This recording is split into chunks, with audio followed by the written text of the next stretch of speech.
Hi there, it's David John, the Resourceful Coach, and what we're going to talk a little bit about today is your mind and how you're taking your mind to the golf course. I'm going to go through what I call 4 thinking techniques. Now, for me, these 4 thinking techniques dropped my game by about 6 shots. Just a little bit of background on my golf. I got down to about 1 handicap at around 15 years of age. I would say I very rarely shot way under par in a round of golf, okay? I was always a very steady player. I was somebody who'd shoot probably somewhere between 2 under and 3 over literally every time I went out and played. But I never really improved, I would say, from the age of 15 all the way through to 35 until I started improving my mind. And I'm going to give you 4 techniques today that I know worked for me and I know work for my golfers. And if you can do them, it'll make a dramatic change and you can lower your score by 6 shots a round. So number 1, really easy. Go out there with 1 swing. Don't go onto the golf course thinking you're going to change things as you're going around the golf course. You've gone to the practice ground, you've worked on your swing, take that 1 swing to the golf course. Don't go out there and think, oh, I'll change it halfway through the round. Stick to it, see what that swing is giving you. And if it's not working, go back to the practice ground and develop the skills. Don't look for quick fixes. Find a swing that you know will repeat itself. So that's the really important one. Number 1, when I go and play and people say, well, you make it look so simple, I go out there with 1 swing and I don't look to change it throughout the whole 18 holes. If it's gone well, I'll go and do that next round and the next round and the next round. If it hasn't gone well and I see a consistent pattern of things I don't want, then that's when I may go and change it. But I'm never going to do it mid-round. So trust what you've learned, trust what you've achieved, stick to it. So we're here on the 16th hole and we're going to create 4 different scenarios as we go down here to show you these 4 thinking techniques. So number 1, as we said, stick to your swing. Stick to what you know works. Trust it. Commit to it.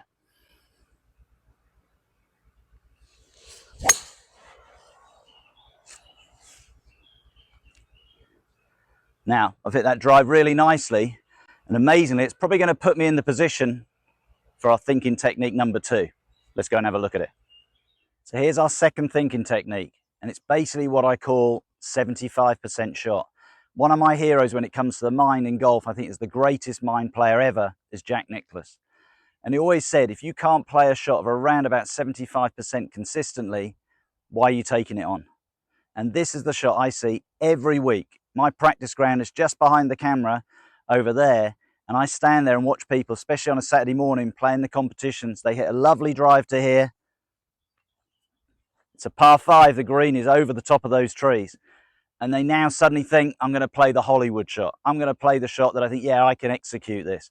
And this is what happens. More often than not, they're not taking enough club. I've got a hybrid here, but I'd look at this and think, yeah, that's at best a 50-50 shot that I can put this on the green. So this is what I see. People doing it, they get on this awkward lie, they're there, they take on the shot, and bang, they just plow it straight into the trees. And when you sit down with them afterwards and say to them, look, what did you get on that hole? They go 7 from a perfect tee shot. What should they have done? Well, it's a par 5. Hopefully on the camera, that was our direct line to the hole, but the fairway carries on down there. And it sometimes looks like, well, it's not exciting, it's not good. But if your percentage is only like 10% chance, the likelihood is you're going to make a 7. But if I stand here now and just take a mid-iron, I can just put it down the fairway, and there's a pretty good chance from there now I can put a wedge on the green. I still might get a birdie, but there's a pretty good chance I'm going to walk off here with my par. So that was a shot I used to do. I take it on, and I see the amateurs here do it all the time. If you can't do it at least 75% of the time, maybe there's a better shot to play. But then back to what we said on the first shot. If you want to learn how to play it, go and practice it, develop that skill. Let's go down and look at the third shot that we're going to come across. One that I'll tell you a little story when I played in a Pro-Am, how it cost me winning some money that day. So here's our third situation, and amazingly, this is where the ball ended up when I tried to go over the trees, ploughed it in, and it dropped down. And this is where your ego takes over. You get here, you're here for 2 now, oh, I should be over the top, I should be better than I am, and you think there's a gap through the trees. Well, there isn't, but you think there is. And this is what happened to me in a Pro-Am. I remember playing, I parred the first 4 holes, I thought, right, we're playing nicely, and I just slightly pushed my tee shot into the trees, and I thought there was a gap. I went for it, cut a long story short, quadruple bogey 9. Now I'd parred the first 4 holes, 4 consecutive pars. I then proceeded to par the next 13 holes. No bogeys, no birdies, 13. I had 17 pars and a quadruple bogey. Okay, I learned from that. What I should have done is think, okay, what would be a good shot from here? What would be okay? There's no real gaps there, even though I think there is one the size of a golf ball to get through, but it very rarely works.